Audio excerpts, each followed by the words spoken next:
selalu berusaha menyimpan sesuatu yang bisa membawa manfaat, baik untuk dirinya, untuk anak cucunya, maupun untuk keluarganya, untuk masa kini dan masa depannya.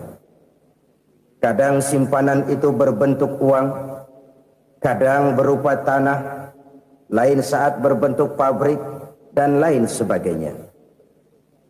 Sementara masa depan yang paling pasti adalah akhirat. Jika untuk masa depan dunia kita rela memeras keringat, membanting tulang, pergi pagi dan pulang petang, menyimpan uang, menyimpan tanah, menyimpan pabrik, pernahkah kita merenung jika satu saat kiamat datang, kita dibangkitkan dari kubur masing-masing, berdiri di padang mahsyar untuk mempertanggungjawabkan seluruh kegiatan hidup kita di dunia ini, lalu kita akan menuju ke alam akhirat. Sudahkah kita mempunyai simpanan untuk akhirat kita? Pada pertemuan kali ini saya ingin menyampaikan sebuah hadis di mana Rasulullah sallallahu alaihi wasallam bersabda, arba'un min kanzil jannah. Simpanan sorga ada 4 macam. Yang pertama, ikhfa'us sadaqah, menyembunyikan sedekah. Saudara-saudara kaum muslimin, sebagaimana yang kita maklum bahwa Allah Subhanahu wa taala melebihkan sebagian rezeki dari kita terhadap yang lain.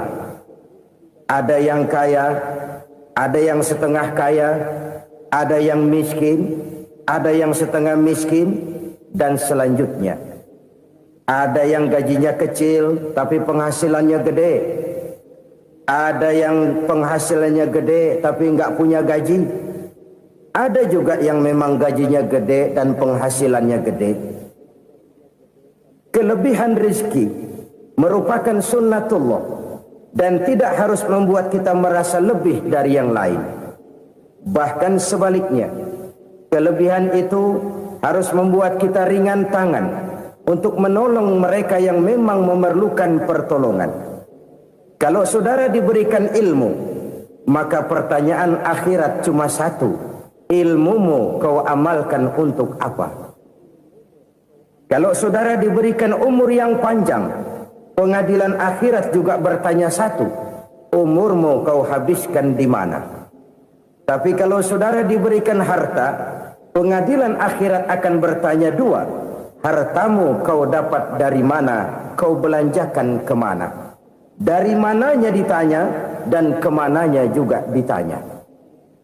Oleh karena kita akan dimintakan pertanggungan jawab, maka amanah yang bernama harta ini harus kita gunakan dengan sebaik-baiknya. Ada penggunaan yang merupakan kewajiban, itu zakat namanya. Ada penggunaan yang sewaktu-waktu, itu infak namanya. Ada yang lebih sewaktu-waktu lagi, dan itu sedekah namanya.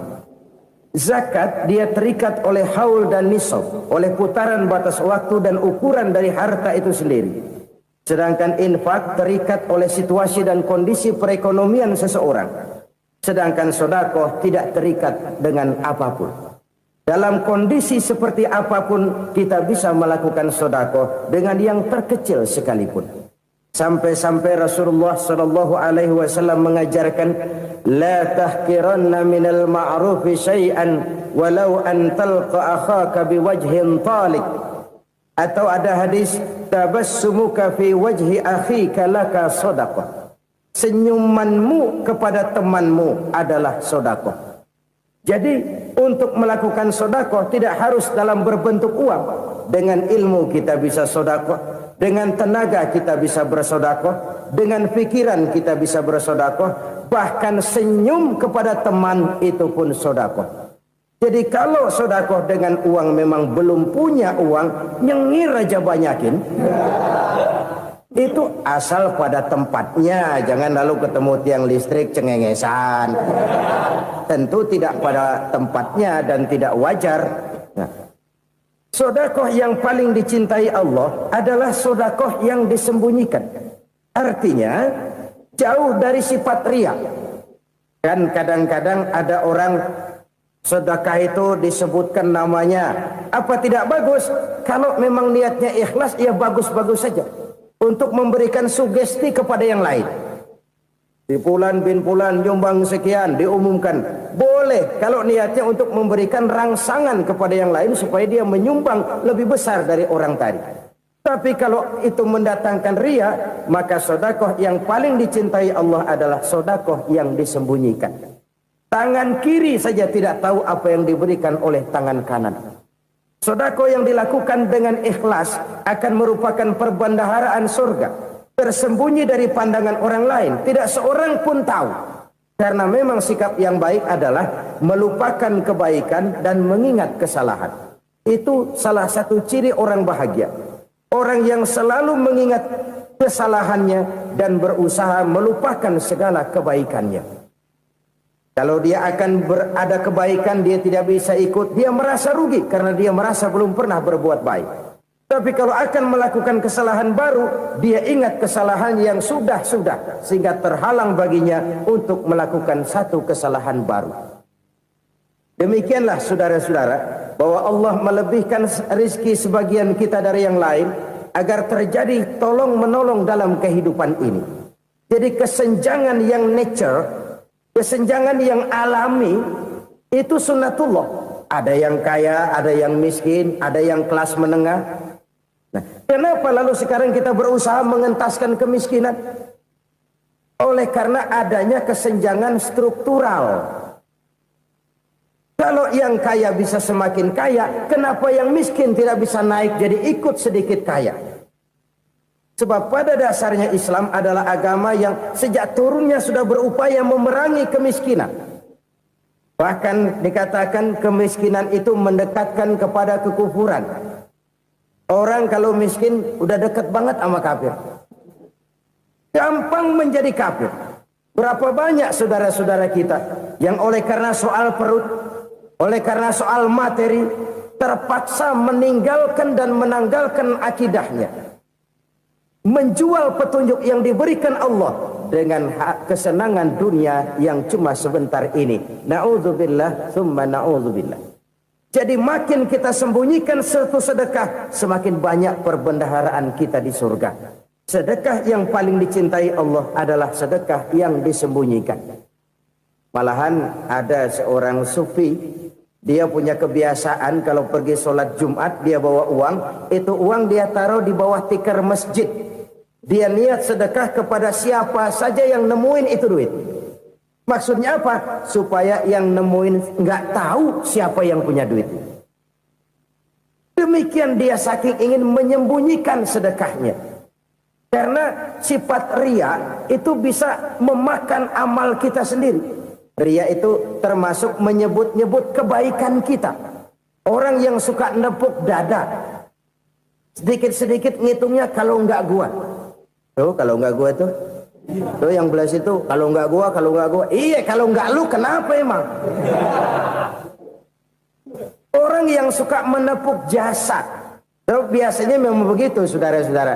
Kalau perang lagi berkecamuk, orang nggak sempat ngaku jadi pahlawan. Tapi begitu perang selesai, yang kagak kenal bedil ngaku pahlawan. Mas. Itu sesuatu yang biasa. Oleh karenanya, orang-orang yang ikhlas dalam bersedekah, disembunyikannya sedekah itu, Allah cinta betul. Malahan ada hadis memberikan jaminan, inna sedaqatal mar'il muslimi tazidu fil umri wa tadfa'u mitatas su'i. Sesungguhnya sedekahnya seorang mukmin tazidu fil umri, bisa menambah umur panjang. Wa tadfa'u mitatas su'i, dan menyelamatkan manusia dari mati secara su'ul khatimah. Jadi siapa yang kepengen panjang umur, banyaklah sedekah. Yang bosan hidup, pelit terus. Sedekah menambah panjang umur dan menyelamatkan manusia dari mati secara su'ul khatimah. Pak, katanya umur itu nggak bisa ditambah, nggak bisa dikurangin. Kapan? Kalau ajal sudah datang. Wa idza jaa ajaluhum la yastakhiruna sa'atan wa la yastakdimun. Kalau ajal datang tidak bisa dimajukan, tidak bisa dimundurkan. Itu kalau ajal sudah datang. Tidak bisa lagi umur ditambah dikurangi, sudah datang. Tapi kalau belum datang, itu kan haknya Allah. Mau ditambah, mau dikurangi, hak prerogatif Allah. Sebagai pencipta manusia, Allah maha kuasa dan maha mampu. Sedekah ini menambah panjang umur dan menyelamatkan manusia dari mati secara su'ul khatimah. Orang mati kan sama ya, kondisinya mati, nggak nafas. Tapi hakikat mati kan lain-lain. Ada yang mati itu husnul khatimah, baik akhirnya. Misalnya lagi ngaji mati, lagi sholat mati, lagi sedekah mati. Ini yang dinamakan dengan husnul khatimah, baik di akhirnya. Sebaliknya ada yang su'ul khatimah, jelek di akhirnya. Ini yang jadi catatan akhir. Lagi nyekek botol, mampus. Lagi banting kartu, modar. Su'ul khatimah, jelek pada akhirnya. Sedekah menyelamatkan manusia dari mati secara su'ul khatimah. Dan kita semua kepengen mendapat husnul khatimah, jauh dari su'ul khatimah. Oleh sebab itu yang bisa menyelamatkan kita dari penyakit itu antara lain adalah sedekah yang disembunyikan. Yang dikerjakan dengan ikhlas karena Allah.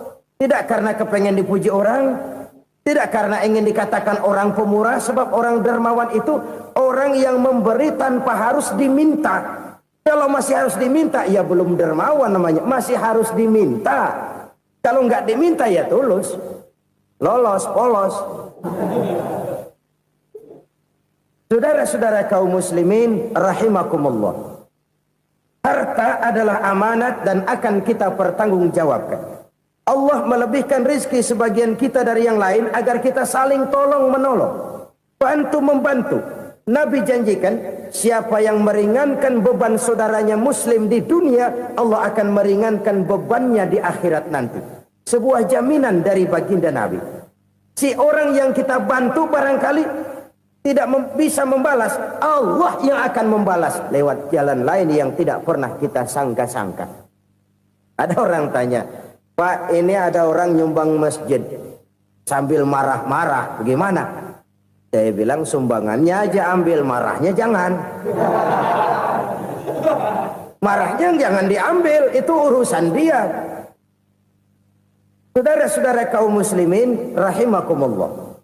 Umat Islam ini kan umat yang punya potensi besar. Kadang kita merenung, kenapa kadang-kadang pembangunan masjid kok lambat sekali? Kalau hotel hari ini peletakan pertama, bulan depan peresmian. Supermarket hari ini peletakan batu pertama, minggu depan peresmian. Tapi kalau sudah yang namanya masjid, kadang-kadang peletakan batu pertama sekaligus jadi batu terakhir.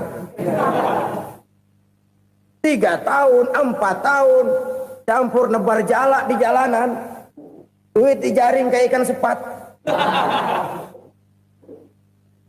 Apa tidak ada orang Islam yang kaya? Banyak. Apa tidak ada pengusaha muslim yang jadi konglomerat? Ada. Lalu yang belum banyak itu yang komit terhadap nilai-nilai agamanya. Akhirnya kita jatuh jadi umat yang lemah. Belum ada pengusaha konglomerat muslim buka pabrik supermi cap bedug misalnya umpamanya atau pabrik kecap cap sorban supaya identitas keislamannya sedikit kelihatan. Kita jatuh jadi umat yang lemah karena potensi tidak terinventarisir dengan baik.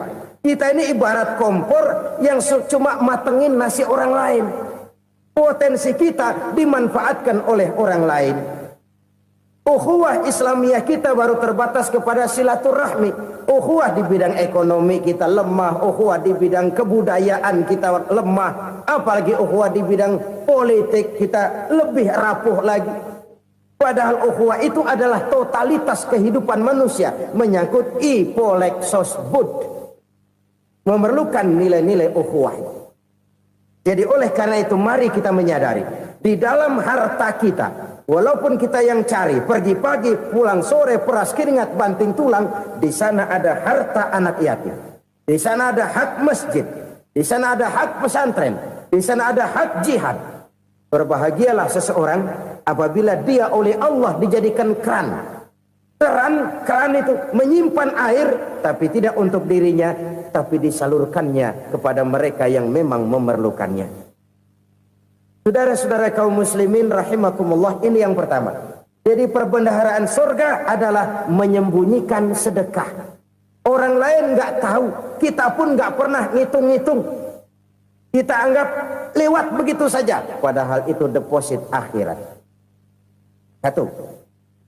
Yang kedua, perbendaharaan surga itu apa? Wa kitmanul musibah, menyembunyikan kesulitan. Kadang orang takut menghadapi kesulitan. Tapi makin kita merenung, hidup ini kan sebenarnya urusan. Takut sama urusan, ya jangan hidup. Tandanya orang hidup itu kalau punya urusan. Urusan merupakan problem. Problem sering menimbulkan kesulitan. Kesulitan bukan untuk ditakuti, tapi untuk diatasi dan dicarikan jalan keluarnya. Siapa sih orangnya yang gak pernah sulit-sulit? Makin tinggi status sosialnya, makin gede urusannya. Makin tinggi kualitas imannya, makin berat tingkat kesulitannya. Cuma memang yang namanya enak itu seperti pelangi. Biang lala itu nggak pernah di atas kepala kita, di atas kepala orang melulu. Lu sih enak lu, kata kita. Dia juga bilang yang enak kan lu. Pelangi itu nggak pernah di atas kepala kita. Kata tukang beca, aduh enak ya naik Mercy. Kata tukang beca, apa yang di dalam mobil Mercy? Aduh enak bener tukang beca, di jok ngeringkuk ngorok pulas bener. Saya kamar pakai AC sejuk, tempat tidur sutra empuk, alga spring bed, gula kulik nggak bisa pulas kalau belum minum Valium, belum tidur. Enak bener tukang beca, di jok ngorok nggak tahu wetan kulon. Si tukang beca bilang yang di Mercy enak, yang di Mercy bilang tukang beca enak. Inilah enak. Nggak pernah di atas kepala kita, di atas kepala orang lain melulu enak itu. Nah, saudara-saudara,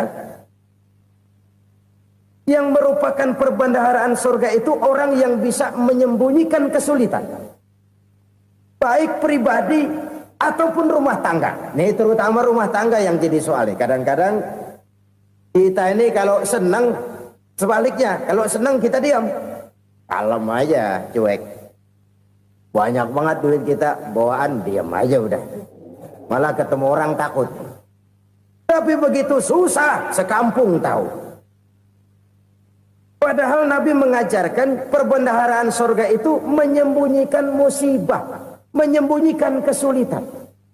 Kalau enak, cerita sama orang-orang. Kalau nggak enak, rasain sendiri, tekan sendiri, atasin sendiri.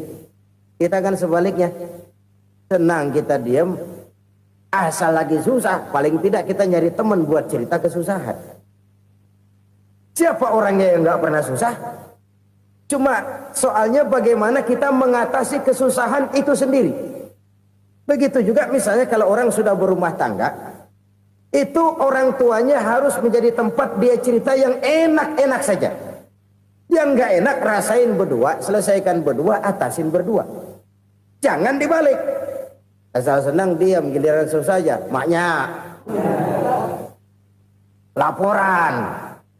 Terbalik, bisa menjaga security informasi. Maka nama bayam keluar diam, malah seluitan. Enak amat lo makan daging ayam.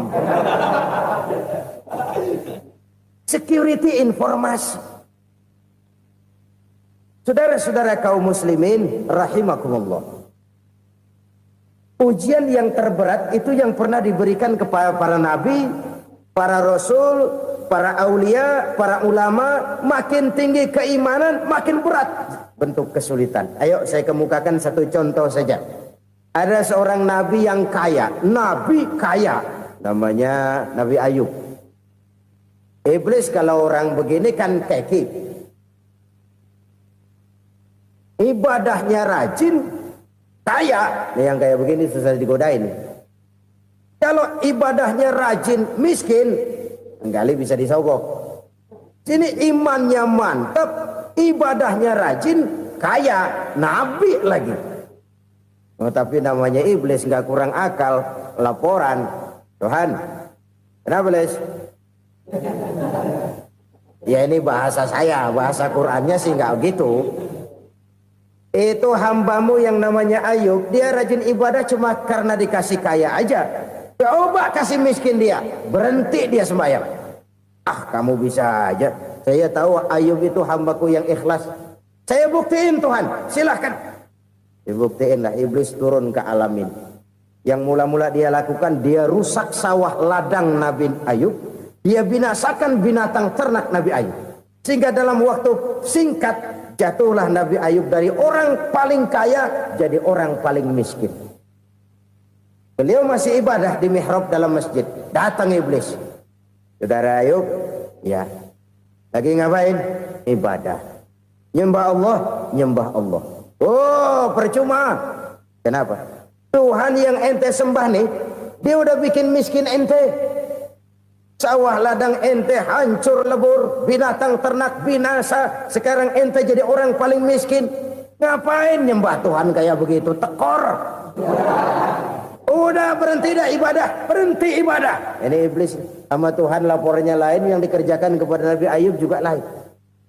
Benar begitu iblis kata Nabi Ayub? Iya, sawah ladang saya habis, buras. Binatang ternak saya binasa, binasa. Saya miskin, bangpak.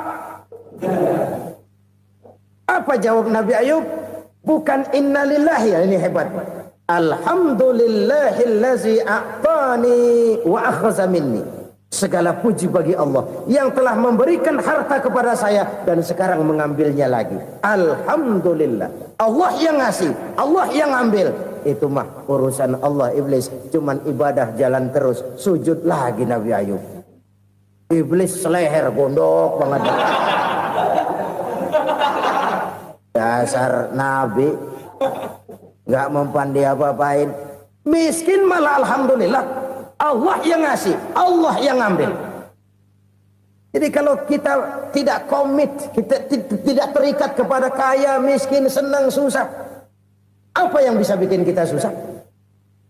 Jadikan kekayaan, kemiskinan, jadikan senang, susah sebagai anak buah yang bisa kita atur. Jangan kekayaan ngatur kita, jangan kemiskinan ngatur kita. Kita yang harus mengatur mereka. Senang, susah, kaya, miskin, bahagia, sengsara, jadikan itu anak buah yang bisa kita atur. Kalau sekarang kita kaya, lain saat boleh jadi kita miskin, semiskin-miskinnya. Allah yang ngasih, Allah yang ngambil.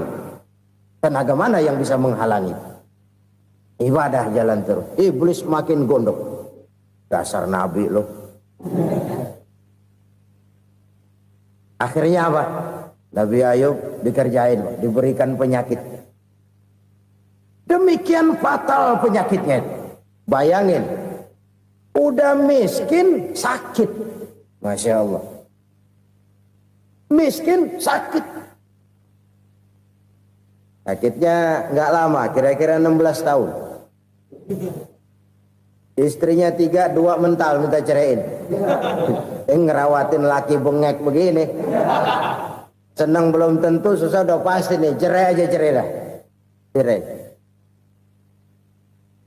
Tinggal satu Siti Rahmah yang setia menemani beliau. Sesetia-setianya hati perempuan. Satu saat Siti Rahmah bilang, "Bang, iya, abang kan Nabi bang.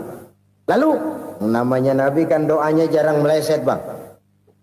Maksud kamu minta kenapa sih sama Tuhan biar abang sembuh baik dah bang?" Siti Rahmah, iya. Saya sakit berapa tahun sih dah? 16 tahun bang. Sebelum ini saya sehat berapa tahun? Ya kira-kira 60 tahun bang. Nah coba ente banding-bandingin Rahmah. Saya dikasih sehat 60 tahun. Dikasih sakit 16 tahun. Sudah nggak sabar. Mau doa kepada Allah minta sembuh. Saya malu. Malu kepada Allah. Diuji dengan yang luar biasa seperti ini. Tidak mengganggu stabilitas kehambaannya. Dia tetap menghamba kepada Allah subhanahu wa ta'ala. Saudara-saudara kaum muslimin rahimakumullah. Kunci menghadapi kesulitan itu apa? Allah jelaskan dalam satu ayat, wa basyiris sabirin alladzina iza asabathum musibah qalu inna lillahi wa inna ilaihi raji'un. Gembirakan orang-orang yang sabar Siapa mereka itu?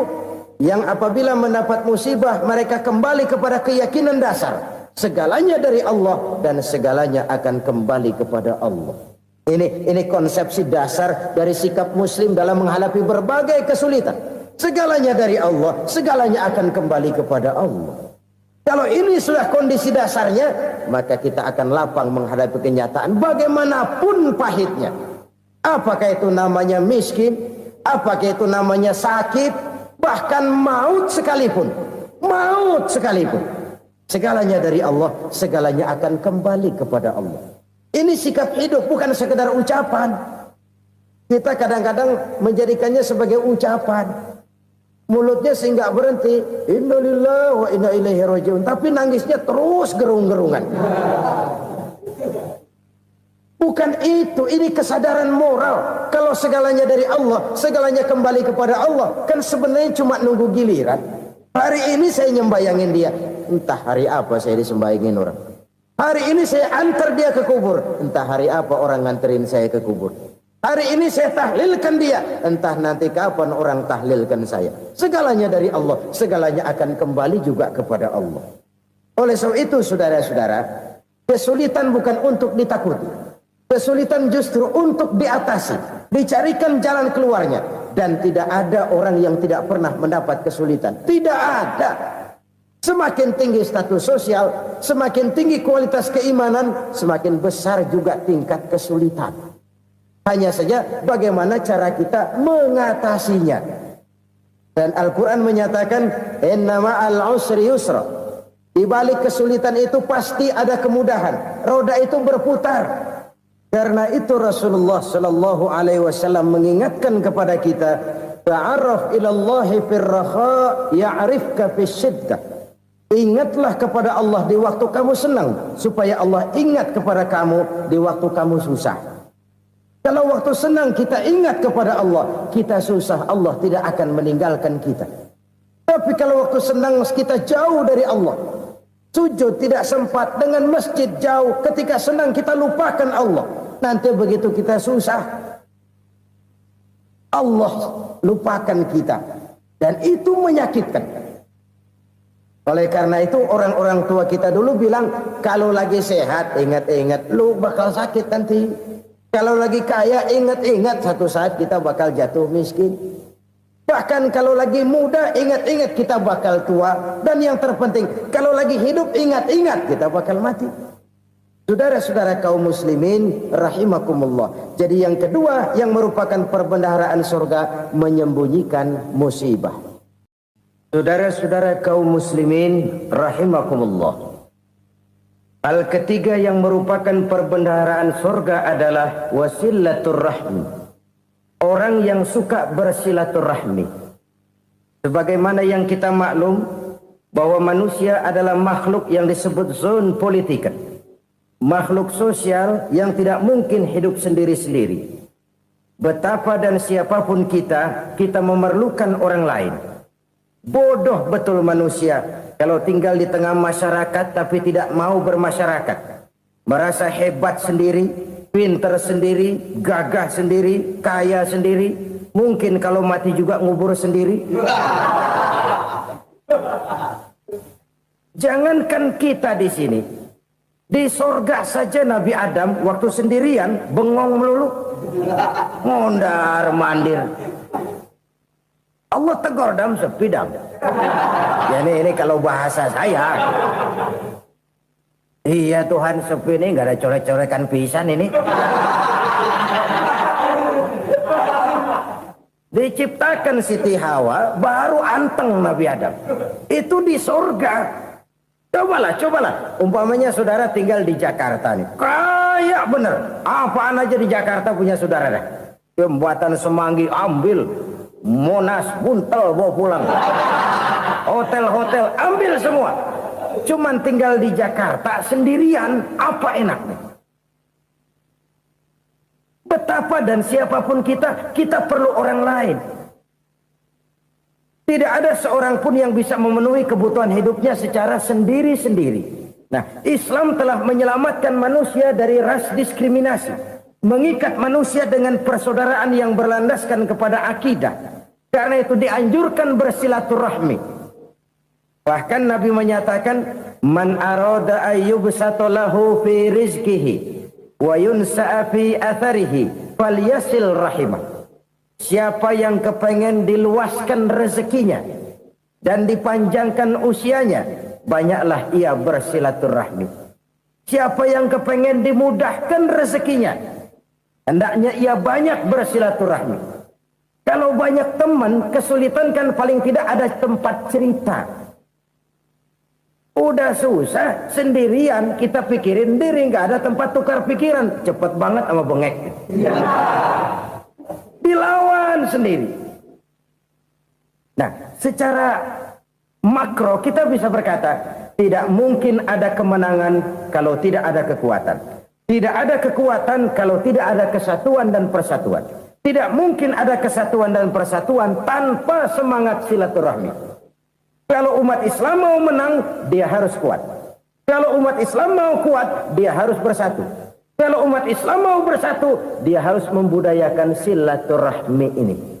Bahkan sampai-sampai kata Nabi, kalau bisa cari nilai tambah. Apa? Silman qata'ak. Bersilaturahmilah kau kepada orang yang marah denganmu. Masya Allah, indahnya ajaran agama kita.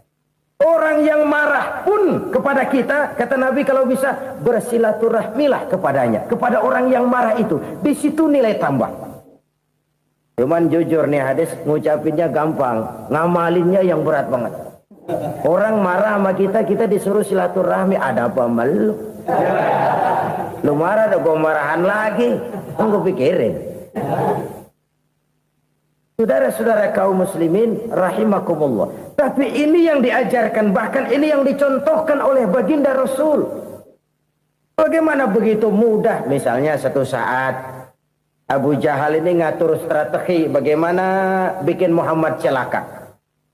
Dia gali lubang di depan tempat tidurnya. Dia tutupin daun korma. Terus dia panggil seseorang, ke sini. Kasih tahu Muhammad, pamannya sakit keras, minta ditengokin. Berangkat orang ini ke sana. Muhammad, labbaik. Pamanmu sakit keras, dia minta ditengokin. Baik, saya akan datang menjenguk beliau. Berangkatlah Nabi ke rumah Abu Jahal tanpa prasangka apapun. Abu Jahal udah pasang setil, selimut 3 rangkap setengah dipakai, persis kayak orang meriang. Tapi sembari ngintip dari balik selimut, begitu Muhammad buka pintu, nah masuk perangkap nih. Muhammad jalan menuju tempat pembaringan. Makin lama makin dekat, makin lama makin dekat, makin dekat ke lubang yang dipasang oleh Abu Jahal itu. Dalam hati Abu Jahal, terus dah jatuh, mampus dah lo ini. Mampus lo hari ini nih. Apa yang terjadi? Malaikat Jibril datang. Muhammad, pamanmu cuma pura-pura sakit. Di depan tempat tidurnya ada lubang perangkap supaya kamu jatuh ke situ. Sudah, kamu pulang. Balik kanan Nabi. Sudah hampir jatuh ke lubang, balik kanan, pulang. Bayangin kecewanya Abu Jahal. Muhammad dikit lagi, Muhammad dikit lagi. Enggak paman, saya pulang aja. Emosi bangun dari tempat tidur, enggak sadar kalau lagi pura-pura sakit. Lompat ngejar Nabi, dia lupa dengan lubang yang dia gali.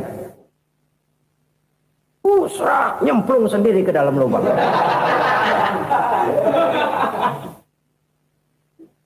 Nabi terus berlalu. Ini terjadi keanehan. Jatuh ke lubang yang dia gali itu sebenarnya nggak terlalu dalam ya, antara 3-4 meteran lah. Tolong saya jatuh ke lubang ini. Datanglah pelayan-pelayannya itu. Angkat saya dari sini. Oh, yang ngulurin tambang. Satu gulung, belum juga nyampe itu tambang. Kurang, beli lagi ke warung. Sambung, ulur lagi, nggak juga bisa sampai. Wah, ini kerjaan Muhammad ini. Tolong, siapa salah seorang kamu ke rumah Muhammad, kasih tahu encangnya kecebur. Minta ditolongin. Sampaikan kepada Rasul. Kenapa? Pamanmu jatuh ke lubang, Muhammad minta tolong diangkatin. Tambang udah nyambung-nyambung nggak nyampe juga. Ya, nanti saya datang, saya tolong. Coba. Nyata-nyata orang berniat jahat mau mencelakakan dia. Datang dia menolong. Ini yang disebut air tuba dibalas air susu ya ini. Bukan sebaliknya. Air tuba dibalas air susu. Paman, kecebur ya? Iya Muhammad, tolong ini. Pegang tangan saya. Nabi ulurkan tangannya. Nyampe. Dipegang oleh Abu Jahal. Diangkat ke atas. Sampai atas. Apa kata Abu Jahal? Sihirmu memang hebat Muhammad. Udah ditolongin dikata sihir. Yang enak kita kemplang kan itu orang begitu. Urusan apa? Tapi inilah akhlak. Kalau bisa kamu bersilaturahmilah dengan orang yang marah kepadamu sekalipun. Orang marah kita tetap baik. Kalau kita berbuat baik sama orang yang memang baik, rasanya sih biasa-biasa aja. Orang baik kita baik lagi, ya draw aja, belum ada nilai tambah di situ. Baru ada nilai tambah kalau kita bisa berbuat baik kepada orang yang nyakitin kita. Itu namanya kita setingkat di atas dia. Dia sakitin kita, kita berbuat baik sama dia. Dia pelit sama kita, kita baik sama dia. Dia marahin kita, kita deketin dia. Di situ kita punya nilai tambah. Jadi siapa yang ingin diluaskan rezekinya kata Nabi dan dipanjangkan umurnya, hendaklah ia banyak-banyak bersilaturahmi. Sederhana sebenarnya silaturahmi, tapi silaturahmi membangkitkan semangat kesatuan dan persatuan. Kesatuan dan persatuan melahirkan kekuatan. Dalam matematika 1 ditambah 1 pasti 2. Tapi di tengah masyarakat 1 orang takut ditambah 1 orang takut, hasilnya jadi 2 orang setengah berani. Kenapa setengah berani? Karena udah berdua. Tadi pan takut sendirian. Kalau dia kumpul turu-turu takutlah jadi berani. Kita yang lemah, kita yang tidak berdaya, kita yang miskin, kalau mau kompak bersatu, apa yang nggak bisa kita kerjain? Apalagi tinggal di kota besar, pilihan cuma 2. Bertahan atau minggir. Bertahan atau minggir. Untuk bisa bertahan harus mampu bersaing. Untuk mampu bersaing harus punya keahlian.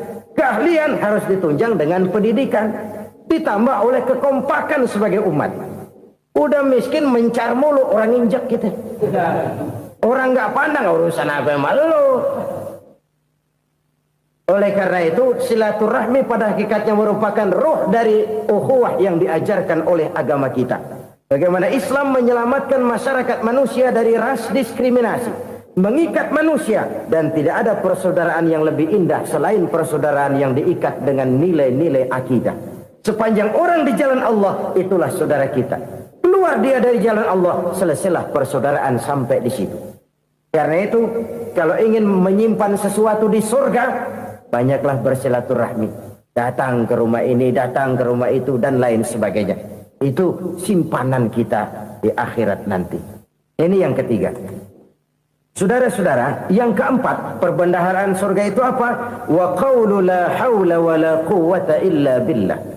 Ucapan la hawla wa la quwwata illa billah. Ibadah kan ada yang berat, modalnya besar. Bangun masjid berat, modalnya besar. Bangun rumah sakit berat, modalnya besar. Ada ibadah yang berat, tapi modalnya ringan. Misalnya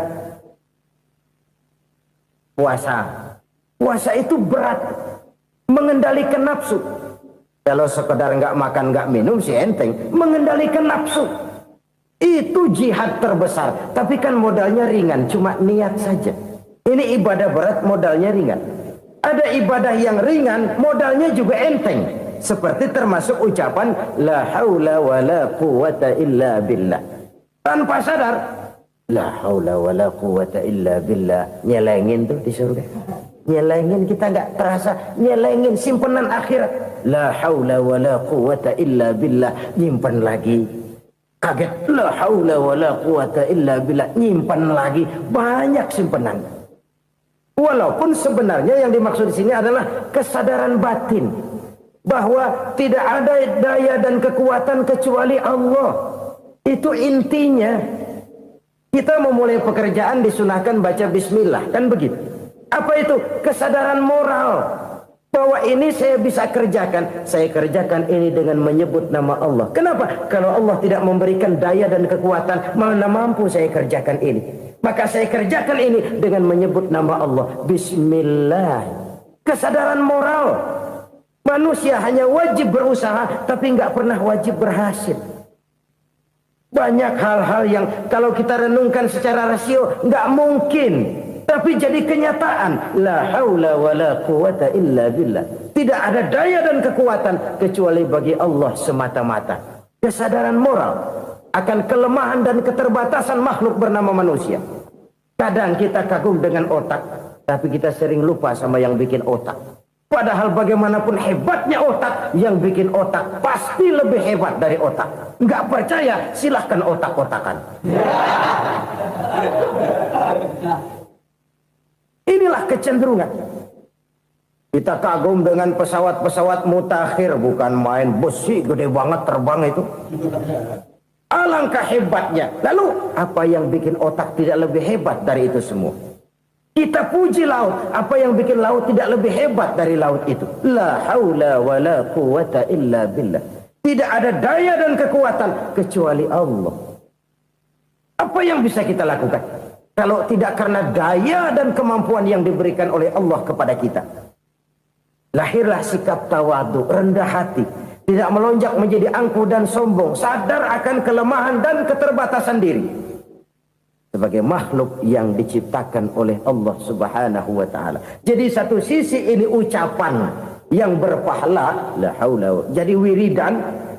Pada sisi lain ini kesadaran moral, sikap mental, kesadaran batin bahwa yang punya daya dan kekuatan itu cuma Allah. Kita nggak pantas untuk sombong, sebab sombong itu pakaiannya Allah. Kita nggak sedang pakai pakaian Allah, kegedean. Dan makin kita renungi, makin terbentur. Apa sih yang bisa kita sombongin? Kita mau sombong apa? Kaya, pintar, itu kan semua relatif. Di atas langit masih ada langit lagi. Jadi oleh karenanya, marilah kita menyadari.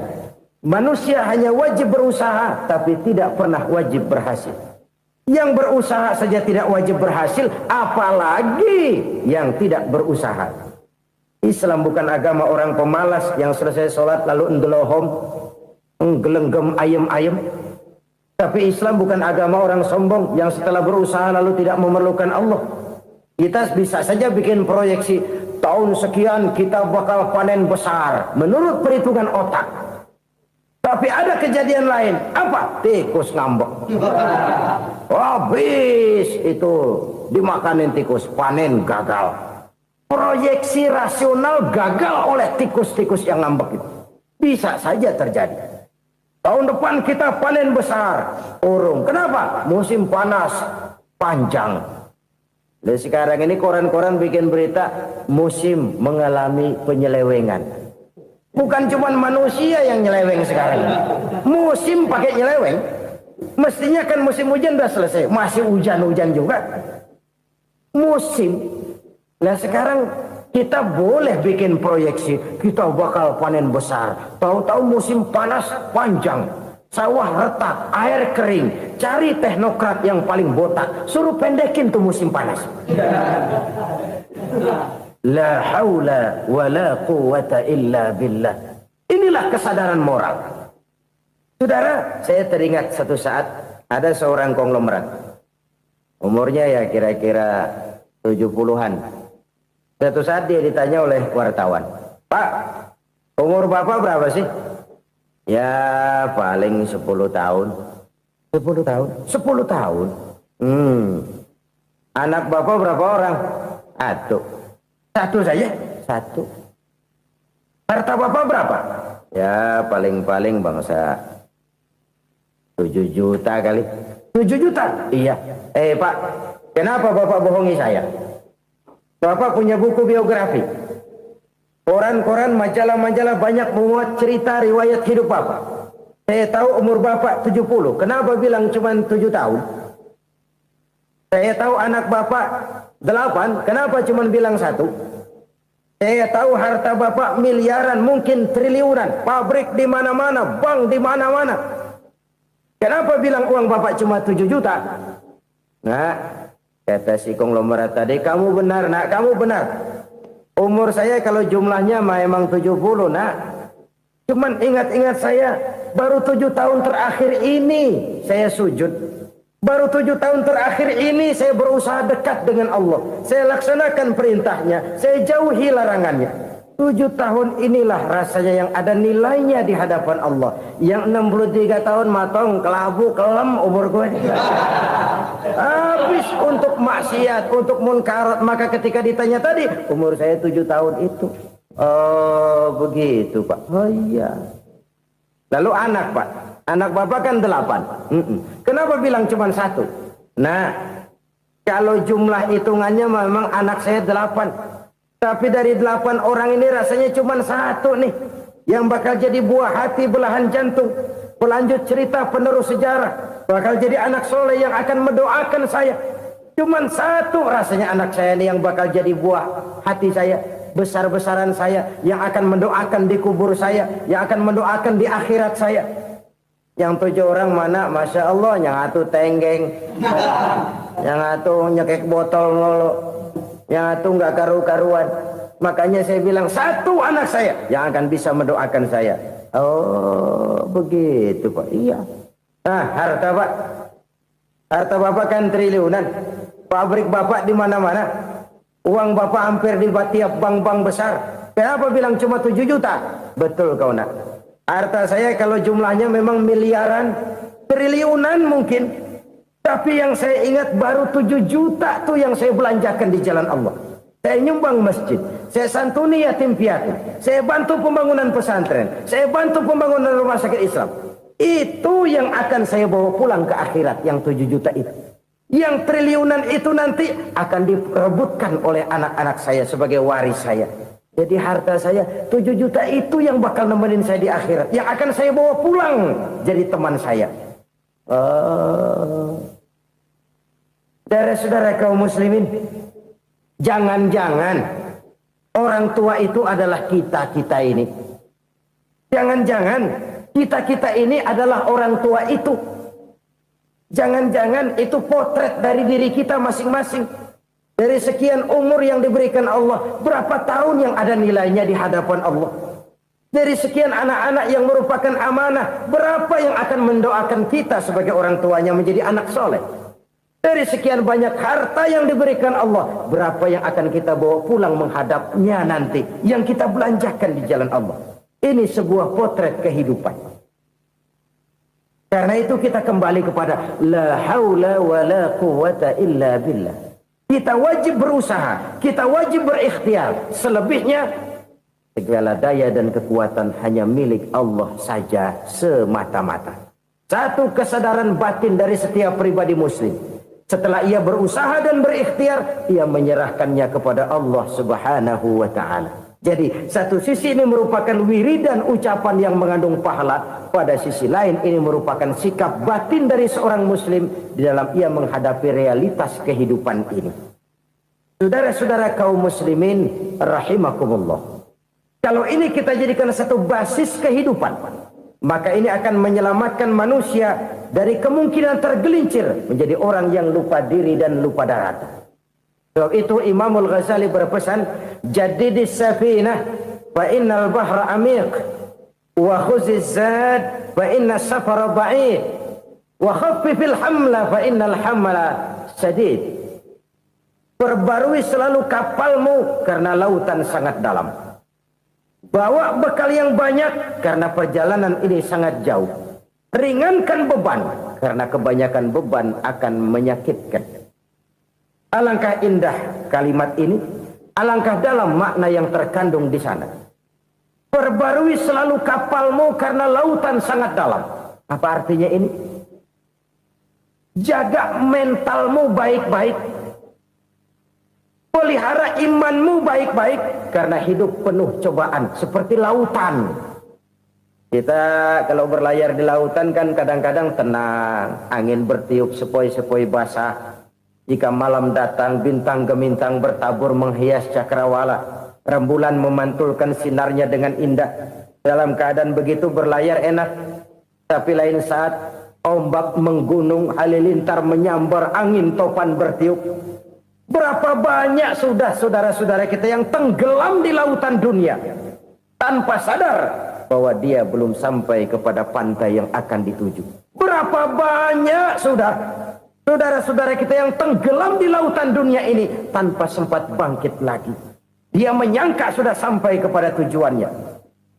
Hati-hati kapal jangan sampai bocor karena lautan sangat dalam. Iman ini jaga baik-baik karena hidup penuh dengan ujian. Wa khuzizat fa inna safara ba'id. Bawa bekal yang banyak karena perjalanan sangat jauh. Saudara mau ke Bandung, bawa duit. Saudara mau ke Surabaya, banyakan lagi duitnya. Saudara mau ke Mekah, gepokan, iketan tuh duit nggak lembaran lagi. Makin jauh perjalanan, makin banyak bekal yang harus kita bawa. Kalau saudara dari Jakarta mau ke Surabaya, kagak bawa duit berangkat juga, itu sih bukan berani namanya, nekat.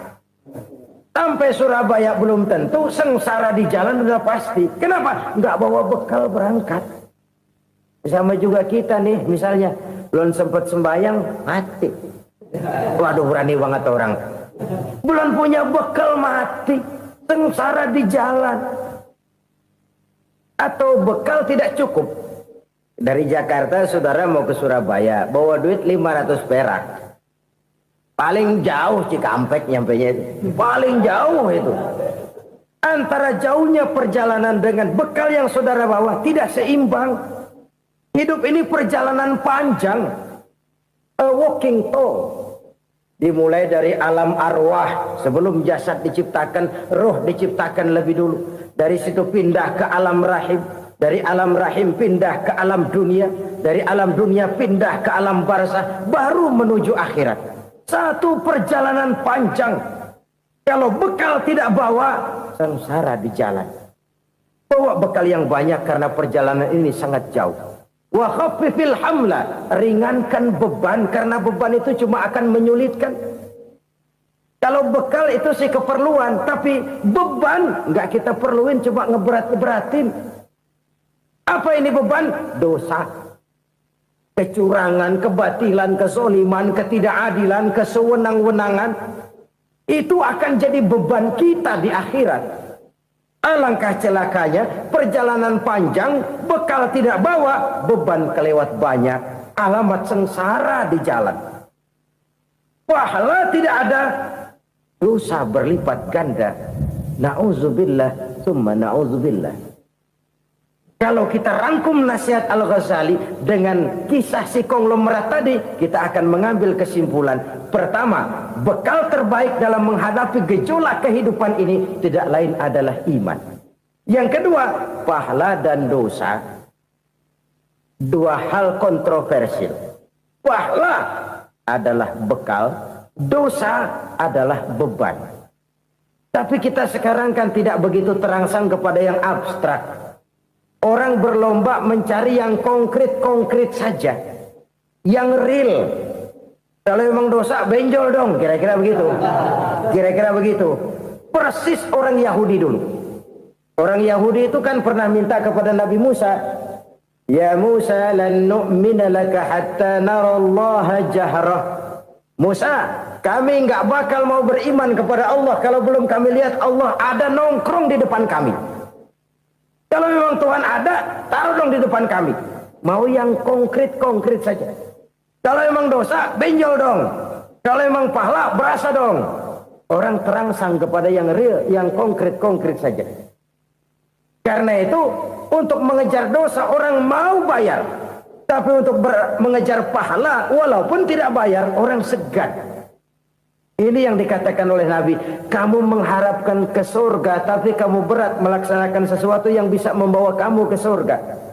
Kamu ingin jauh dari neraka, tapi tiap saat kamu lakukan perbuatan-perbuatan yang justru menjerumuskan kamu ke neraka. Idda'aitum an-najata minan nar wa ramaitum fiha anfusakum. Kamu ingin selamat dari neraka, tapi kamu lemparkan diri kamu ke neraka. Kamu ingin masuk surga, tapi berat sekali kamu melakukan perbuatan-perbuatan yang bisa menyampaikan kamu di surga. Saudara-saudara kaum muslimin rahimakumullah. Jadi hal keempat yang merupakan perbendaharaan surga adalah la haula wa la quwwata illa billah. Satu sisi ini merupakan ucapan yang memperberat timbangan akhirat. Pada sisi lain ini merupakan sikap hidup seorang muslim. Kesadaran batin yang sangat dalam bahwa tidak ada daya dan kekuatan kecuali Allah. Dan itu kita simbolkan pada saat memulai pekerjaan dengan Bismillah, dengan menyebut nama Allah. Satu kesadaran moral, saya hanya bisa melakukan ini karena diberikan daya dan kekuatan oleh Allah. Lahirlah sikap tawadu, rendah hati, tidak melonjak menjadi angkuh dan sombong. Saudara-saudara, sampai sini dulu jumpa kita kali ini. Semoga 4 perbendaharaan surga ini dapat kita lakukan, yang kelak akan merupakan bekal kita di kemudian hari nanti. Amin ya rabbal alamin. Bapak-bapak, ibu-ibu, saudara-saudara kaum muslimin rahimakumullah. Di dalam kehidupan kita sebagai seorang muslim, minimal 5 kali dalam sehari semalam kita mendengar seruan untuk mendirikan solat yang disebut azan. Ada kalimat menarik di dalam kalimat azan itu, yakni seruan hayya 'alal falah, marilah menuju kepada keberuntungan, marilah meraih kemenangan. Seruan ini adalah kecenderungan dari setiap manusia, apapun warna kulitnya. Artinya, setiap orang dalam hidup selalu ingin meraih dan mencari kemenangan. Kemenangan akan melahirkan kepuasan batin, dan kepuasan batin memberikan kebahagiaan. Sedangkan kekalahan melahirkan penderitaan batin, dan penderitaan batin menjerumuskan seseorang di dalam berbagai bentuk kerugian. Jikalau inilah seruan azan, maka masalahnya ialah apa yang menyebabkan kita meraih kemenangan. Al-Quranul Karim memberikan tuntunan dan ajaran kepada kita bahwa orang-orang yang memperoleh kemenangan itu tidak lain adalah orang-orang yang bertakwa. Hanyalah mereka yang bertakwa kepada Allah Subhanahu wa ta'ala pada akhirnya akan tampil sebagai pemenang. Lalu siapa orang yang bertakwa itu? Dijelaskan dalam awal-awal Al-Baqarah, orang yang bertakwa yang akan meraih kemenangan. Pertama, allazina yu'minuna bil ghaib, yaitu orang-orang yang beriman kepada yang gaib. Percaya bahwa ada alam yang gaib, alam yang abstrak, alam yang tidak bisa dijangkau oleh salah satu daripada panca indera kita. Mereka percaya dan beriman kepada adanya malaikat, beriman kepada adanya iblis dan jin, beriman kepada adanya alam kubur, beriman kepada adanya alam mahsyar, beriman kepada adanya alam akhirat, beriman kepada adanya surga dan neraka. Beriman bukan cuma sekedar beriman dalam ucapan bibir saja, tetapi beriman yang nilai iman itu mampu mewarnai gerak dan gaya hidupnya. Iman yang meresap sampai ke tulang sumsum, kemudian memberikan dampak positif di dalam kehidupan manusia. Alam, kita tahu, adalah sesuatu yang selain Allah, dan Allah bukanlah alam. Apapun namanya selain daripada Allah, itu adalah alam. Alam pada hakikatnya terbagi menjadi 2. Ada alam syahadah, alam nyata, alam konkret, alam yang bisa dijangkau oleh salah satu indera kita. Kemudian ada alam ghaib, alam yang tidak bisa dijangkau oleh panca indera kita, alam metafisika, alam abstrak, alam yang wajib kita imani keberadaannya. Kita percaya bahwa malaikat itu ada, Kita percaya kepada jin, bahwa jin itu ada. Kita percaya kepada adanya iblis dan setan. Bukan percaya kepada iblis dan setannya, percaya bahwa iblis dan setan itu ada. Itu termasuk salah satu daripada sifat orang yang bertakwa kepada Allah. Saudara-saudara kaum muslimin rahimakumullah, kecenderungan pembangunan yang lebih bersifat materialistis biasanya menggeser aspek kehidupan rohani. Orang berpikir empiri, dan dalam pola pikir yang demikian maka alam gaib tidak lagi mendapat perhatian. Aspek kehidupan yang bersifat rohaniah malah mulai ditinggalkan. Akibatnya terjadilah kepincangan di dalam kehidupan kita. Pernah ada satu pengalaman pribadi dalam perjalanan kembali ke tanah air. Dalam pesawat di sebelah kanan saya duduklah seorang Jerman namanya Heiner Simonsen. Iseng saya ajak kenalan, saya ajak ngobrol, saya tanya dia. Saya bilang, Mas Heiner ini, kalau pesawat yang kita tumpangi ini jatuh ke bawah, kira-kira apa yang bakal terjadi, Mas? Dia bilang, kita semua akan mati. Begitu? Iya. Oke. Apa itu mati? Tanya saya. Dia bilang, untuk tahu apa itu mati, kita harus tahu lebih dahulu apa itu hidup. Saya pikir nih bule bisa ngomong juga. Baiklah kata saya. Apa hidup menurut Anda itu? Oh, hidup itu dia bilang, kalau seluruh anggota badan kita bekerja secara normal, paru-paru memompa darah secara normal, jantung berdetak secara normal, sel-sel tubuh bekerja secara fit, dan organisme tubuh hanya mau bekerja secara normal, dia bilang, kalau kita memberi makan yang cukup, menu yang teratur, dan gizi yang lengkap. Saya bilang, kesimpulannya apa, Ner? Dia jawab, hidup adalah dari tangan ke mulut. Life is from the hand to the mouth, kata dia. Hidup adalah dari tangan ke mulut. Jadi masalah hidup tidak lebih daripada masalah isi perut. Orang pergi pagi, pulang sore, peras keringat, banting tulang, perut yang dibelain. Saya bilang, you are wrong. Sampean salah, Ner. Kamu orang Islam bukan? Bukan. Pantas. Kenapa saya salah? Dia bilang, ya jelas salah. Salahnya di mana? Kamu ini manusia. Kalau hidup cuma dari tangan ke mulut, saya bilang, kambing di kampung saya juga begitu pikirannya, Ner. Itu kambing di kampung saya, asal perutnya kenyang, sudah hidup dia. Perkara besok bagaimana, lusa prospeknya macam mana, bulan depan ada apa, kambing nggak pernah mikir. Di kampung saya kambing juga pikirannya begitu. Kamu Kristen ya? Tadinya. Loh kok tadinya, lalu apa sekarang kamu ini? Dia bilang, sekarang saya netral. Saya tidak beragama, tapi saya percaya kepada Tuhan sebagai pencipta alam. Saya ingat benar dia bilang, I haven't any religious, but I believe to God as the creator of the world.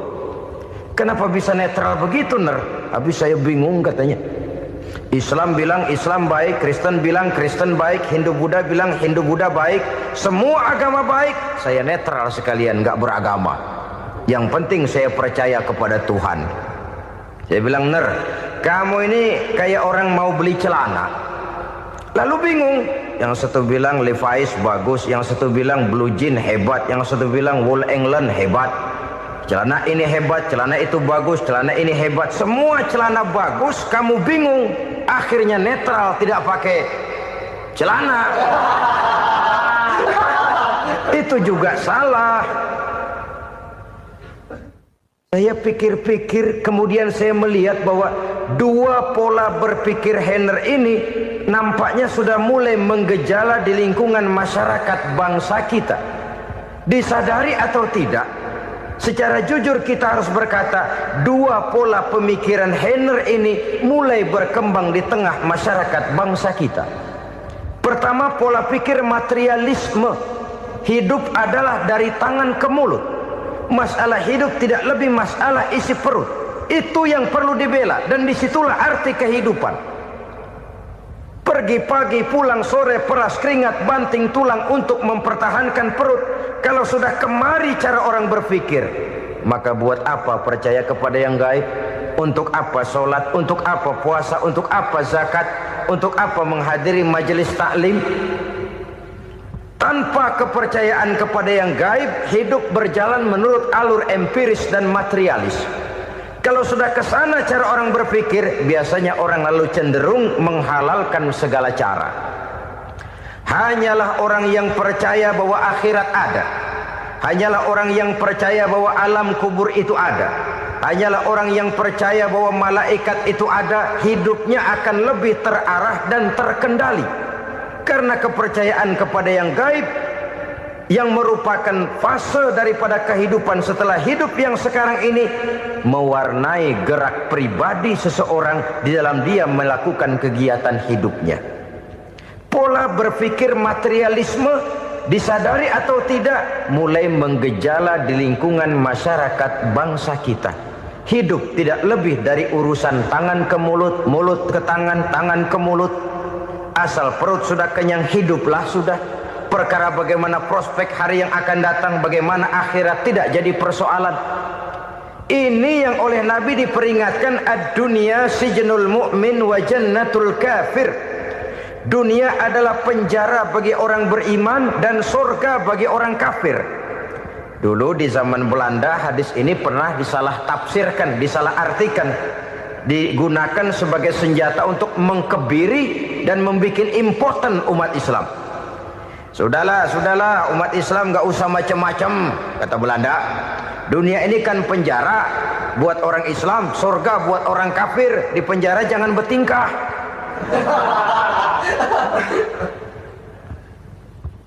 Pengertiannya tidak begitu.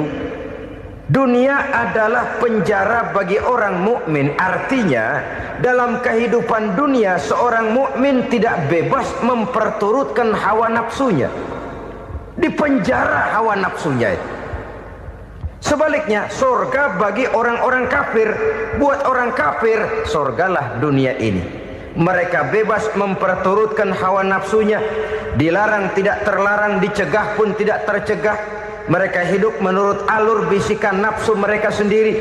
Kemudian bila ajal datang, maut merenggut nyawa, selesailah surganya sampai di situ.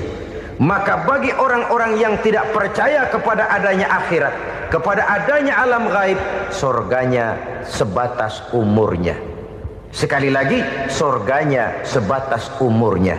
Bila umur selesai, ajal pun datang merenggut nyawa, selesailah sudah surganya sampai di situ. Alangkah pendeknya perjalanan orang-orang yang tidak percaya kepada alam gaib ini. Bagi kita mukmin, jikalau kita mampu memenjarakan hawa nafsu, kita bisa bahagia di dunia ini. Dan Islam memang tidak menyuruh kita sengsara di dunia. Raih dunia, kejar dunia, gapai dunia sebagai alat untuk mencapai kebahagiaan di akhirat nanti. Hidup adalah satu perjalanan panjang yang terbentang sejak kita terlahir dari alam rahim sampai kepada alam akhirat nanti. Andai kata kita gagal meraih kebahagiaan di dunia, toh kita masih punya akhirat. Tapi jangan jadi dalil yang melemahkan semangat. Biarin dah kita di dunia kebelangsak, yang penting akhirat. Akhirnya dunia benar-benar kebelangsak. Bagaimana dunia ini bisa kita raih, dan bagaimana meraih dunia untuk menunjang kepentingan akhirat nanti. Yang kedua, dari pikiran Heiner yang saya lihat menggejala di lingkungan masyarakat bangsa kita, timbulnya manusia-manusia netral. Seolah-olah Tuhan yes, agama no. Sama Tuhan percaya, agama ogah. Tuhan ngangguk, giliran agama godeng. Padahal hampir dalam setiap ayat dalam Quran, kata-kata amanu biasanya bergandeng dengan wa amilus shalihat. iman dan amal soleh. Ini sebagai isyarat Tuhan dan agama jangan pernah dipisah-pisah. Apabila kita bertuhan, maka kita harus beragama. Apabila kita beragama, maka agama itu harus bersumberkan dari Tuhan yang kita imani itu. Tidak mungkin kita pisah, Tuhan yes, agama no. Sama Tuhan percaya tapi agama bikin sendiri. Sembayangnya cukup bengong 2 jam madep ngulon.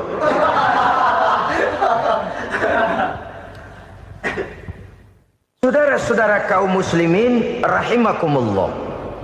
Jadi dengan demikian, agama yang kita akui merupakan unsur mutlak di dalam pembangunan sekarang ini, merupakan bagian dari kehidupan yang menuntun kita bahwa di balik alam nyata ini, di balik alam syahadah ini ada alam gaib.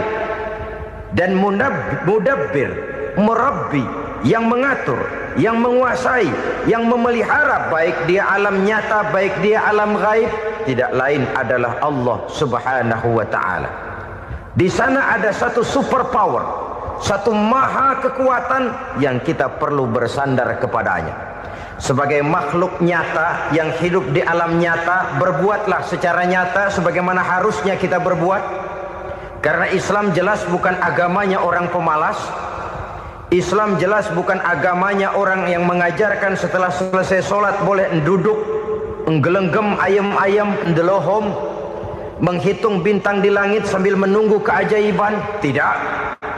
Islam adalah agama yang mengajarkan apabila sholat sudah selesai kamu kerjakan, bertebaranlah di permukaan bumi, cari karunia Tuhanmu. Jangan hidup berpangku tangan menunggu keajaiban. Karena hidup bukan undian. Jangan berharap untung besar tanpa mau peras keringat. Tapi di sebalik itu toh kita juga harus yakin bahwa di sisi usaha nyata yang kita lakukan ada satu super power, satu maha kekuatan gaib yang menentukan berhasil dan tidaknya usaha kita. Kepercayaan kepada hal semacam inilah yang mendorong kita untuk mempunyai sandaran vertikal, agar jikalau usaha ini berhasil kita tidak lupa diri dan lupa daratan.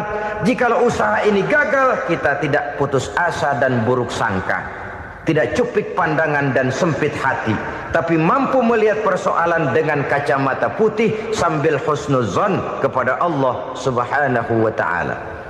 Kita percaya malaikat itu ada. Ada yang namanya raqib dan atid, mengawasi gerak hidup kita sampai kepada gerak hati kita. Ini memberikan sugesti agar kita berhati-hati, tidak sejengkal tanah pun kita bisa berlindung dari pengawasan raqib dan atid. Ada munkar nakir yang akan menyoal kita di alam kubur. Ada malaikat Malik, penjaga neraka. Ada malaikat Ridwan yang menjaga surga. Kita percaya kepada adanya jin, kita percaya kepada adanya setan, iblis. Percaya kepada adanya, bukan mempercayai si setan, si iblis lalu menjadikannya sebagai teman. Tidak. Percaya bahwa mereka itu ada dan merupakan makhluk Allah yang gaib yang diciptakan Allah Azza wa Jalla. Kepercayaan kepada alam gaib memberikan motivasi terhadap gerak lahir manusia, sehingga dengan motivasi kepercayaan kepada yang gaib, gerak lahir jadi lebih terarah, jadi lebih terpelihara. Pernah seseorang bertanya, "Pak, apakah adanya akhirat bisa dibuktikan secara ilmiah?" Saya bilang tidak bisa, tidak bisa. Kenapa? Karena yang berangkat nggak pernah pulang kembali lagi. Kalau dia pulang kemari bisa kita tanya bagaimana enak di sono. Cuma secara moral saya katakan, lebih beruntung orang yang percaya kepada akhirat daripada yang tidak. Sekarang saudara percaya akhirat ada, lalu saudara baik-baik di dunia, sholat, puasa, zakat, menolong orang lain, menebarkan kebajikan. Saudara mati, andai kata akhirat tidak ada, toh dalam hidup saudara sudah berbuat baik. Paling tidak nama saudara akan dikenang sebagai orang baik. Sebaliknya, saudara percaya, kata saya, bahwa akhirat tidak ada, lalu hidup semau-maunya, tenggelam dalam maksiat dan munkarat, menentang Allah, tidak mau ruku dan sujud. Lalu saudara mati, kemudian akhirat ada, ayo mau apa? Bekal tidak punya. Jadi secara moral lebih beruntung orang yang percaya kepada adanya akhirat daripada yang tidak percaya. Dan itu alam gaib yang tidak bisa dibuktikan secara eksat. Jangankan untuk membuktikan seperti itu, dalam kehidupan sehari-hari saja yang kita rasakan tidak selalu berbentuk toh. Angin, bagaimana sih bentuknya angin? Kita tidak tahu. Merah, buktinya kalau dikerok merah. Yang merah itu kulit, yang kulit kita bukan anginnya. Sakit, rasa sakit itu ada, tapi bagaimana bentuk sakit kita nggak pernah tahu. Kalau kita makan cabai pedas, bagaimana bentuk pedas itu tidak ada, tapi rasa ada. Bentuk pedas hijau, cabainya bukan pedasnya. Tidak semua yang kita rasakan bisa kita gambarkan dalam bentuk yang konkret. Oleh karena itu, sekali lagi bahwa kepercayaan kepada alam yang gaib mampu memberikan satu sugesti yang menata kehidupan seseorang lebih lurus, lebih terarah, dan lebih terkendali. Maka wajar kalau kepercayaan kepada yang gaib mengantarkan seseorang untuk meraih kemenangan. Kenapa? Dia percaya kepada yang gaib, bahwa akhirat ada, bahwa alam kubur ada, bahwa pertanggungan jawab itu ada. Maka dia lalu tidak hidup saenae udele dewe, itu loh. Tidak hidup menurut seleranya sendiri, terarah, teratur. Ini cirinya yang pertama. Orang bertakwa yang akan meraih kemenangan, mereka beriman, mereka percaya kepada yang gaib. Bahkan hal-hal konkret saja selalu berangkat dari yang gaib. Saudara-saudara, para remaja, para pemuda sekarang ini tidak pernah tahu toh siapa yang akan jadi teman hidup saudara. Kita bisa saja ngerancang, mentargetkan, tapi toh akhirnya yang namanya jodoh bukan kekuasaan kita. Rezeki di luar kemampuan kita. Begitu juga ajal. Maut, jodoh, ajal adalah contoh-contoh konkret bahwa pada akhirnya yang gaiblah yang menentukan. Bertahun-tahun ngelancong, emang jodoh seret, nggak jadi.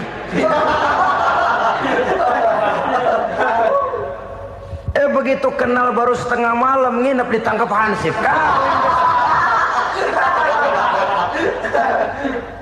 Hal-hal semacam itu kadang-kadang kita berpikir suuzon, gilet, perempuannya cakep banget, lakinya rebek amat. Memang begitulah jodohnya. Memang begitulah jodohnya. Saudara hadirin ma'asyiral muslimin yang saya hormati, jadi hal-hal yang konkret saja kita yakini sepenuhnya ditentukan oleh satu superpower yang gaib itu tadi. Dari sanalah segala ketentuan itu berangkat dan kesanalah segalanya akan kembali. Maka kepercayaan kepada yang gaib meluruskan gerak hidup seseorang dan itu akan mengantarkan dia kepada meraih kemenangan. Satu. Yang kedua, wa yuqimuna shalah. Orang bertakwa yang akan meraih kemenangan itu adalah orang-orang yang mendirikan sholat. Kenapa sholat mengantarkan orang untuk meraih kemenangan? Yang jelas, inna sholata tanha anil fahsya'i wal munkar. Sholat mampu mencegah manusia dari perbuatan keji dan munkar. Banyak filsafat hidup yang terkandung di dalam sholat ini. Sejak kita wudhu sampai kita menghadap ke arah kiblat, sampai kita melakukan gerak-gerak sholat, bacaan-bacaan yang ada di dalam sholat, lalu sampai kepada mengucapkan salam. Banyak filsafat hidup yang terkandung di dalam sholat. Umpamanya saja, setelah takbiratul ihram mulai kita dengan sholat dalam posisi berdiri, diajarkan dalam kitab-kitab fikih agar kita melihat ke arah tempat sujud. Ini kan filsafat kehidupan. Kalau kamu sholat dalam posisi berdiri, lihat tempat sujud. Jangan sholat mata jelalatan, sebab nanti bisa mengurangi kekhusyuan. Jadi wajar kalau yang dikatakan bahwa yang paling afdol adalah shaf yang di depan. Kenapa? Secara harfiah pengertiannya akan lebih mengundang kekhusyuan. Kenapa? Kalau kita di shaf paling depan di masjid umpamanya paling banter kita lihat tembok. Tapi kalau kita shaf di tengah atau di belakang, orang-orang di depan kita pun akan kelihatan. Yang bajunya loreng, yang bajunya genggang, yang bajunya macam-macam. Kita lihat, kadang-kadang kita pikirin, ada yang bajunya bolong. Kita sholat tapi dalam hati, nih orang bajunya robek yang nggak tahu apa. Ada saja hal-hal yang mengusik kekhusyuan kita. Oleh sebab itu diajarkan dalam posisi berdiri, lihat, arahkan pandangan matamu kepada tempat sujud. Ini kan filsafat kehidupan. Maksudnya apa? Kalau lagi diri lihat dong tempat sujud. Kalau udah di atas ingat dong sama yang bawah. Kalau sudah tinggi ingat dong dari mana kamu berangkat. Kalau sudah berkuasa bantu dong yang lemah. Kalau sudah kaya santuni dong yang miskin. Kalau sudah alim bimbing dong yang awam. Ini filsafat kehidupan. Dalam posisi berdiri kau lihat tempat sujud. Ini akan melahirkan kepekaan sosial di mana seseorang mau tahu kepada orang lainnya. Bagaimanapun kaya kita, tinggi pangkat dan jabatan kita, jikalau hidup hanya untuk kepentingan perut sendiri saja, rasanya belum membawa manfaat di dalam kehidupan kita. Tapi efek yang tertinggi sesungguhnya, sholat mencegah manusia dari perbuatan keji dan munkar.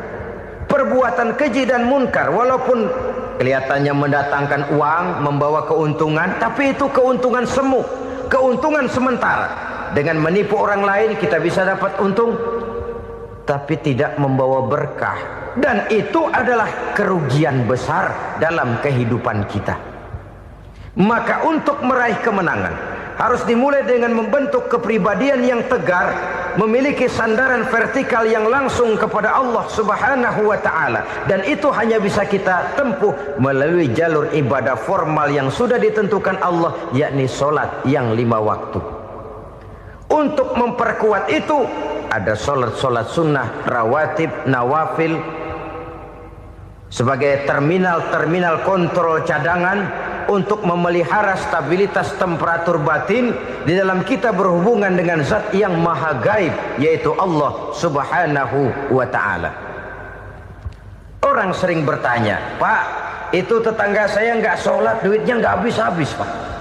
Nggak sholat tapi mobilnya tambah terus. Nggak sholat tapi usahanya makin maju. Tapi di sisi lain ada orang yang rajin sholat, rezekinya butak bener. Anaknya mana kurus, mana korengan. Saudara hadirin ma'asyiral muslimin rahimakumullah. Harus saya katakan bahwa sholat memang bukan untuk cari duit. Sholat adalah sandaran vertikal kita kepada Allah. Sedangkan soal rezeki itu berkaitan dengan sifat Allah maha pengasih dan maha penyayang. Allah maha pengasih, siapapun dikasih kalau mau usaha. Allah maha penyayang, tidak semua orang disayang oleh Allah Azza wa Jalla. Dan belum tentu banyak harta itu merupakan nikmat. Mungkin juga istidraj. Artinya istidraj itu dikasih tapi diambulin, kalau bahasa Betawinya itu. Dikasih tapi diambulin, itu bukan merupakan nikmat sesungguhnya, lebih merupakan azab dari Allah Subhanahu wa ta'ala.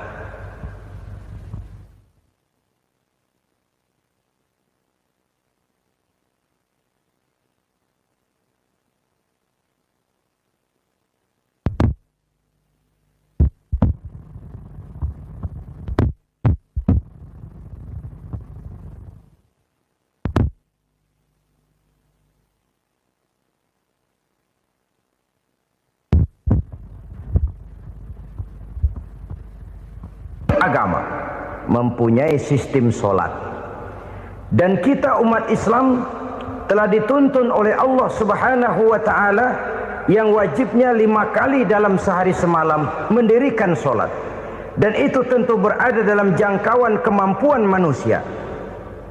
Pada awalnya barangkali kita memang merasa solat itu satu kewajiban, tapi semakin kita hayati makna, manfaat dan filsafat yang terkandung di dalam ajaran solat, semakin sampai kita kepada keyakinan bahwa solat adalah keperluan kita. Sehingga pada waktu tertentu dinilai puncaknya, kita tidak lagi akan berkata saya wajib solat, tapi kita akan berkata saya perlu solat. Kalau kita sudah merasakan itu adalah keperluan kita, nah di sanalah kita baru akan merasakan ruginya kalau hal itu tidak kita laksanakan. Sepanjang kita masih berkata saya wajib sholat, kita akan lebih merasakan dia sebagai beban ketimbang sebagai keperluan. Yang jelas Allah tidak memerlukan ibadah yang kita laksanakan ini. Dengan kata lain, andai kata satu dunia penuh ini orang tidak ada yang sholat satu pun, Allah tidak akan turun dari jabatan Tuhan.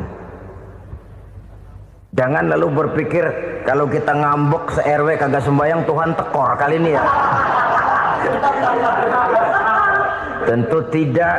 Itu perlunya kita, bukan perlunya Allah. Dan pada induknya kita akan berkata saya perlu agama. Kalau secara induk kita sudah memerlukan agama, maka konsep-konsep yang ada di dalam ajaran agama itu pun adalah juga merupakan keperluan kita. Baik dia bernama sholat, baik dia bernama puasa, baik dia bernama zakat, baik dia bernama haji, seluruhnya adalah keperluan kita.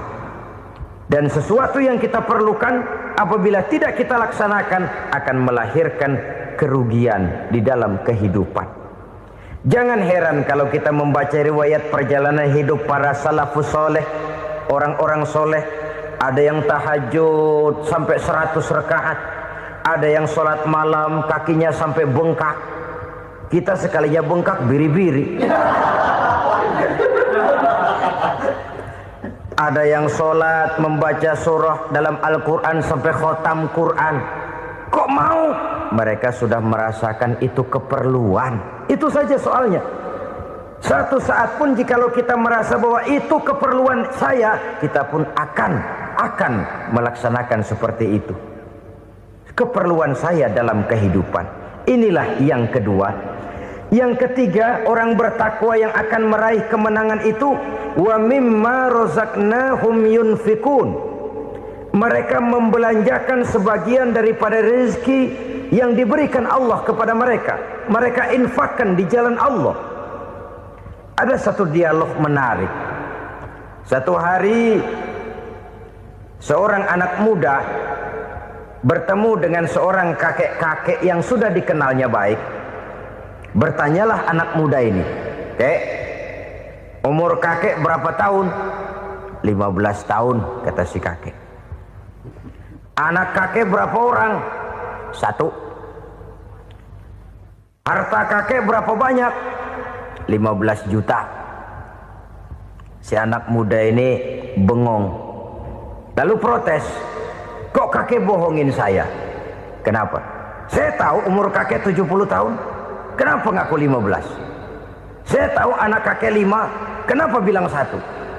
Saya tahu kakek miliuner, miliaran uang kakek. Kenapa ngaku cuma 15 juta? Begini, kata si kakek tadi. Benar, umur saya 70 tahun. Tapi dari umur yang 70 tahun itu baru 15 tahun terakhir ini saya merasakan ibadah kepada Allah. Meninggalkan maksiat, jauh dari segala macam munkarat. Maka yang 15 tahun inilah yang benar-benar saya rasakan sebagai umur saya. Benar anak saya 5, tapi yang 4 susah diatur. Cuman 1 rasanya nih yang bakal jadi si buah hati belahan jantung pelanjut cerita penerus sejarah. Cuma 1 ini yang saya harapkan, yang akan jadi anak soleh, yang akan membuat saya menerima pensiunan pahala. Kalau yang 4 apek dah, nggak ada harapan. Yang satu nyekek botol melulu. Oh begitu. Iya. Lalu kenapa kakek bilang harta kakek cuma 15 juta padahal saya tahu kakek uangnya miliaran, depositonya banyak? Ya karena 15 juta itulah yang saya ingat yang pernah saya belanjakan di jalan Allah. Saya merasa itulah harta saya yang sebenarnya. Yang miliaran yang saya simpan di bank kelak kalau satu saat saya mati akan jadi rebutan di antara anak-anak saya. Iya kalau anak saya soleh kayak yang satu ini. Kalau yang 4 tadi udah tulen dia bakal berantem dah berebut tuh. Jadi 15 juta yang saya belanjakan di jalan Allah inilah yang saya merasakan benar-benar harta saya yang sesungguhnya. Dialog ini patut menjadi bahan renungan kita bersama. Diberikan kita umur 40, 50, 60, 70, 80. Berapa tahun dari umur yang diberikan itu yang jalan mulus, yang kita gunakan untuk melaksanakan ibadah? Banyak harta kita simpan di bank, di lemari, di dompet, di tas. Tapi berapa yang sudah kita depositokan di jalan Allah yang akan menemani kita di hari kita kembali nanti? Maka orang bertakwa yang akan meraih kemenangan, wa mimma razaqnahum yunfikun, mereka membelanjakan sebagian dari rezeki yang diberikan Allah di jalan Allah Subhanahu wa ta'ala. Ma'asyiral muslimin rahimakumullah. Zahirnya memang kita memberikan kepada orang lain, tapi hakikatnya kita menyimpan untuk diri kita sendiri. Kita memberikan kepada yatim piatu 25.000. Zahirnya kita memberikan si yatim, hakikatnya kan kita cuma nyimpan. Saya berikan, titip kepadamu, ini untuk saya di akhirat. Kau boleh belikan baju, kau boleh belikan untukmu makan, kau boleh bayarkan sekolahmu. Ini untuk saya. Hakikatnya kita nyumbang masjid 1 juta, zahirnya kita berikan kepada panitia masjid, tapi hakikatnya kan cuma titip 1 juta ya untuk saya di alam kubur nanti. Silahkan kau boleh belikan semen, ini uang, belikan besi, belikan pasir. Saya cuma sekedar titip untuk kepentingan saya. Hakikatnya kita cuma sekedar menitip. Sebagaimanapun pada hakikatnya, apapun yang kita miliki dalam kehidupan kan cuma sekedar hak guna pakai, bukan hak milik mutlak. Harta kita, rumah kita, kendaraan kita, kebun kita, pabrik kita, hak guna pakai saja. Hak milik mutlak cuma untuk Allah Subhanahu wa ta'ala.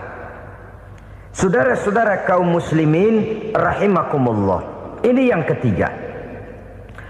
Kemudian yang keempat, orang-orang bertakwa yang akan meraih kemenangan, allazina yu'minuna bima unzila ilaika. Mereka yang beriman, mereka yang percaya kepada apa yang telah diturunkan kepadamu Muhammad, ay Al-Quran, yakni Al-Quranul Karim.